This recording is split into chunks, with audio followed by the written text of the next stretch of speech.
Oi gente, tudo bem? Eu tô de volta e hoje a gente vai falar um pouquinho sobre a relação das regras gramaticais e a escrita. Eu quero te ajudar a responder a pergunta: por que escrever bem não significa seguir um monte de regras gramaticais? Você pensou que era isso, né? Pois não é. Bom, atualmente a nossa sociedade possui uma crença muito forte e também muito errada de que para escrever bem ou para saber escrever é preciso saber um monte de regras gramaticais. Essa crença não se sustenta só pelas pessoas de uma forma geral, mas também pela escola, que comprou essa ideia e aplica essa ideia sobre os alunos há muito tempo. Eu vou te fazer uma pergunta. Você nunca passou horas ou dias tentando entender o funcionamento de um sujeito, de um predicado, de um complemento nominal ou de um complemento verbal? Eu tenho certeza que sim. Mas você nunca parou para pensar o porquê disso acontecer? Pois é. Para entender um pouco sobre isso, é importante que a gente fale sobre a situação atual da educação no Brasil. O Brasil é um país onde poucas pessoas têm acesso à educação. E a educação já se tornou um adereço sociocultural. Nesse cenário, é muito difícil combater o modelo elitista e artificial de ensino da língua materna. O normativismo e a gramatiquice fixaram raízes tão fortes no nosso modo de conceber a língua que a gente tem que lidar com aquilo que nós reconhecemos como fúria ponderatória. É o que acontece quando as pessoas que tiveram mais acesso à escolarização dizem que outras não sabem falar o português, ou então apontam os erros de língua dessas pessoas e até mesmo dizem como nós deveríamos falar ou escrever. Mas calma, não é tudo que está perdido não. Ainda bem que existem professores e pesquisadores da língua que estão atualmente contestando, criticando e refletindo sobre o ensino tradicional do português no Brasil. Um desses é Círio Pocente, um linguista brasileiro contrário ao normativismo. Círio Pocente, no seu livro Por que não ensinar gramática nas escolas, nos traz uma reflexão muito vasta e também muito importante sobre o ensino de gramática na sala de aula. Esse livro ele é resultado de 2 textos que Pocente escreveu com base em um desafio que colegas de trabalho propuseram a ele. Isso tudo na década de 80. E apesar desse livro ser bastante antigo, o conteúdo que ele traz, a reflexão que ele traz é muito atual, justamente por conta do nosso contexto atual de educação. Pocente defende que o ensino da língua e o ensino da gramática são 2 coisas completamente diferentes. Por isso ele aposta no ensino da língua, que é viva e atual, ao invés do ensino de regras gramaticais, que é uma coisa engessada e ultrapassada. Além disso, a gente precisa começar a entender uma coisa. As crianças não chegam às escolas como tábulas rasas, como muitos professores acham. Na realidade, elas já chegam às escolas falando, utilizando a língua, utilizando algumas construções textuais ou até mesmo algumas classes gramaticais. Ou seja, esse aluno ele aprendeu a falar de forma não intencional e ele usa a língua sem saber das regras gramaticais. Assim, a gente consegue constatar que o falante internaliza a língua pelo uso e não pelo estudo de regras gramaticais. Assim, o Pocente propõe que seja abolido o ensino de gramática como metalinguagem para qualquer pessoa que ainda não possua o domínio da construção textual, porque para ele essas 2 atividades, o ensino de gramática e o ensino de produção textual, devem ser 2 atividades que caminham juntas. Além disso, ele também nos traz um alerta muito importante. Nós não podemos limitar o ensino de um aluno a um ensino passivo e que não utiliza nenhum tipo de objeto autoral desse aluno. Exemplo disso são as aulas de português. Muitas delas são permeadas apenas por listas de exercícios ou frases descontextualizadas, em que o aluno é obrigado a reproduzir uma regra gramatical, a aplicar uma regra gramatical. Esses exercícios eles são completamente abstratos e distantes da realidade experimental desse aluno. Então, é muito mais produtivo ensinar e incentivar o aluno a produzir o seu próprio texto para que depois, com a ajuda da gramática ou de algum professor, sejam feitas as correções caso necessárias. Nesse processo, a gramática ela se torna uma ferramenta de pesquisa funcional, como é o caso do dicionário, ao qual nós só recorremos quando nós temos alguma dúvida semântica ou de ortografia. O melhor desse processo todo é que o aluno se torna um agente direto do seu processo de formação. E isso tudo estimula bastante a curiosidade desse aluno e essa vontade de se tornar um ser dominante da língua portuguesa. Então a gente pode resumir as propostas do docente em 3 pontos. Primeiro, valorizar a escrita e a leitura, porque para ele a gente aprende a escrever escrevendo e a ler lendo. Segundo, substituir aquelas literaturas antigas que são utilizadas nos livros de português por gêneros mais atuais, porque a linguagem que esses gêneros utilizam são muito mais próximos da realidade do aluno e das experiências desse aluno. E terceiro, começar a repensar a nossa concepção de erro, porque segundo o docente existe muito mais acerto do que erro na nossa língua. Para escrever bem ou para escrever certo, não é suficiente saber todas as regras gramaticais. O exemplo disso está mais uma vez dentro da sala de aula. Muitos alunos até conseguem aplicar as regras gramaticais em algum exercício, mas quando eles são expostos ao desafio de produzir um texto, eles acabam errando o mesmo conteúdo que eles acabaram de acertar. Isso acontece porque esses exercícios são descontextualizados, são decorados e não levam a nenhuma prática funcional funcional e necessária para a produção do texto desse aluno. Então, estudar sistemas gramaticais só por estudar não faz o menor sentido de si. Esse estudo ele só vai funcionar se ele acontecer de uma forma contextualizada, funcional e que destaque a flexibilidade estrutural da língua e a riqueza do nosso arsenal de expressões, que está à nossa disposição. Porque eu não sei se alguém já te falou, mas a língua não é um conjunto enrijecido de regras e expressões. A língua possui uma variedade de expressões disponíveis para que nós possamos escolher. Então, na realidade, isso nos leva a uma concepção muito mais de escolha de repertório ao invés de submissão a algumas regras. Uma boa escrita não se aprende estudando regras gramaticais. Assim como compreender ou nos fazer compreender não se resume ao uso correto da norma padrão. Não adianta nada a gente saber diferenciar um substantivo de um adjetivo se nas nossas reais situações de uso da língua, essas regras gerais não darem conta da comunicação. A nossa língua possui infinitas possibilidades e nós não podemos limitar essas possibilidades com base no que está postulado em um livro super antigo e que já está quase petrificado. Assim, a gente começa a perceber que dominar a língua tem muito mais a ver com práticas significativas e contextualizadas do que com qualquer outra coisa. Calma, o respaldo da gramática é sim muito importante, tanto para a fala quanto para a escrita, mas a gente precisa começar a aceitar que não é a única fonte de saber. Ok, eu já entendi que para escrever bem não é suficiente saber todas as regras gramaticais, mas então o que eu faço? Prática textual. Produção textual é a palavra. Ampliar o seu léxico produzindo outros textos certamente vai auxiliar muito na correção de alguns textos que são pobres em repertório e em conhecimento extralínguístico. Escrever significa se comunicar. Se comunicar significa interagir com a linguagem e por meio da linguagem.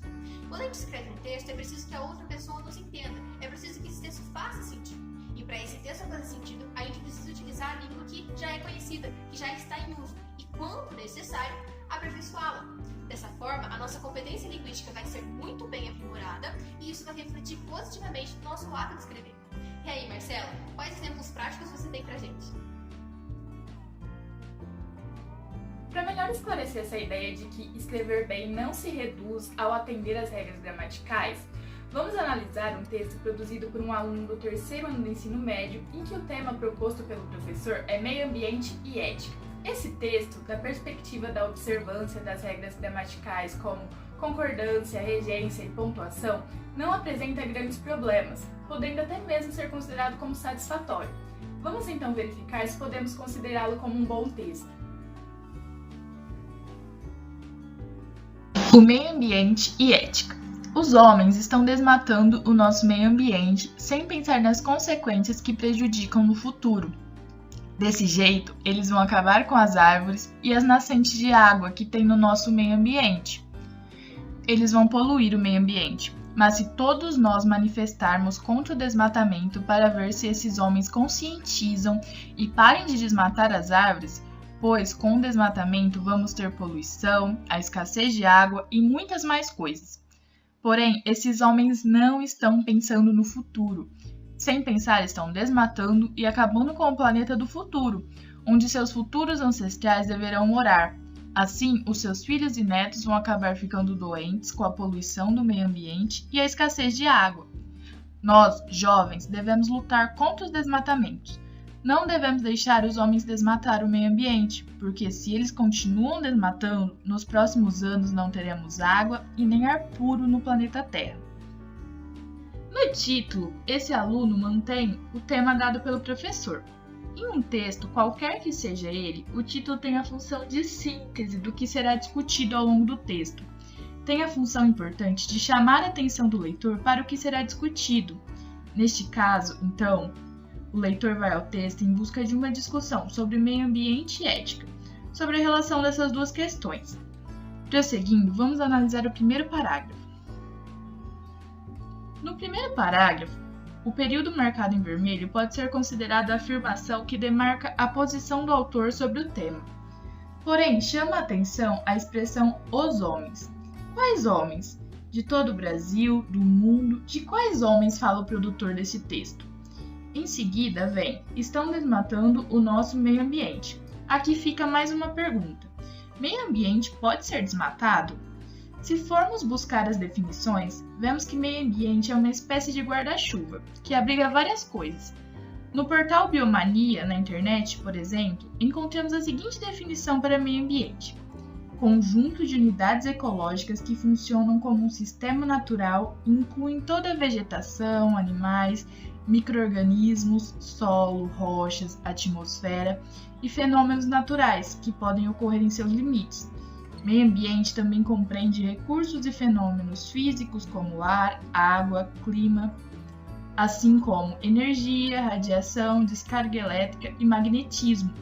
Ou seja, temos então de saída um problema de compreensão sobre esse tema. A afirmação de que o meio ambiente está sendo desmatado não tem muito sentido. Obviamente, o que houve aqui foi uma troca, em que meio ambiente está sendo tomado como equivalente a florestas, matas, tanto que na sequência vem a afirmação de que se seguir desmatando, os homens acabarão com as matas e as nascentes de água. Porém, não há uma explicação necessária nesse parágrafo sobre a relação entre desmatamento e acabar com as nascentes. Observe que no final do parágrafo, o ambiente assume o papel de quem abriga as matas e as nascentes. Isso revela um não saber sobre os sentidos e significados do termo. Além disso, o termo ética, que aparece no título, não aparece nesse primeiro parágrafo. Então, vamos analisar o segundo. O segundo parágrafo começa com "eles vão poluir o meio ambiente", que podemos ler como uma retomada acertada da palavra homens. No entanto, neste parágrafo, o que há de novo em relação ao que foi dito no primeiro é a afirmação marcada em vermelho. Há um problema com o uso do conectivo de retomada "esses homens". Isso dá a ideia de que no parágrafo anterior há uma definição de quem são os homens. Entretanto, como analisamos, não há. Então, o uso do conectivo esse não tem um referente específico delimitado. O período iniciado com a conjunção, pois, também é um problema, porque essa conjunção marca a ideia de adversidade, e esse período, de fato, é complemento do anterior, que foi iniciado com mais C. O período iniciado com mais C pede uma consequência para a causa que ele anuncia, e ao usar o pois, o período subsequente perde essa função. Além disso, mais uma vez, o termo ética não aparece. E neste parágrafo, como a gente pode ver, não temos grandes problemas com as regras gramaticais. Então vamos analisar o terceiro parágrafo.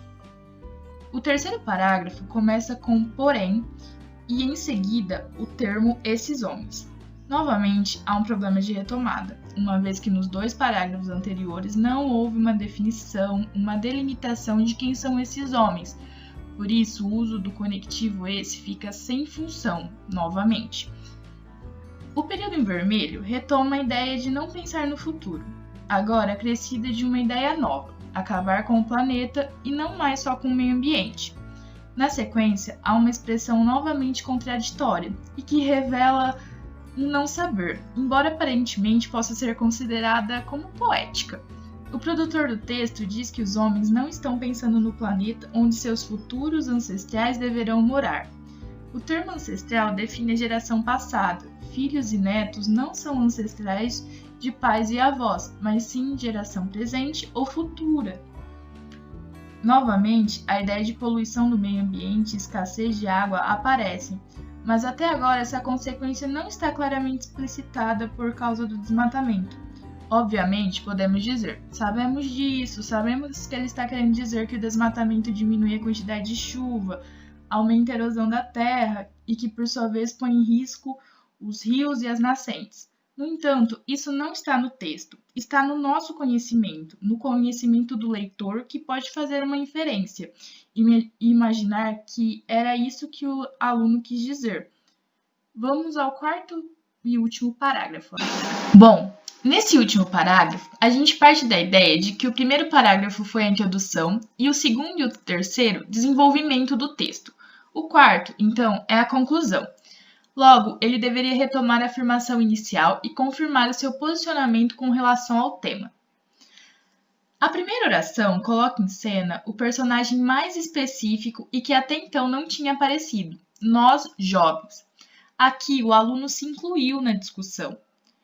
No segundo parágrafo, o chamamento para o protesto contra o desmatamento foi feito para todos nós, e não somente os jovens. Segue o termo indefinido, os homens, e as consequências da ação de desmatar passa a ser a falta de água e de ar puro no planeta.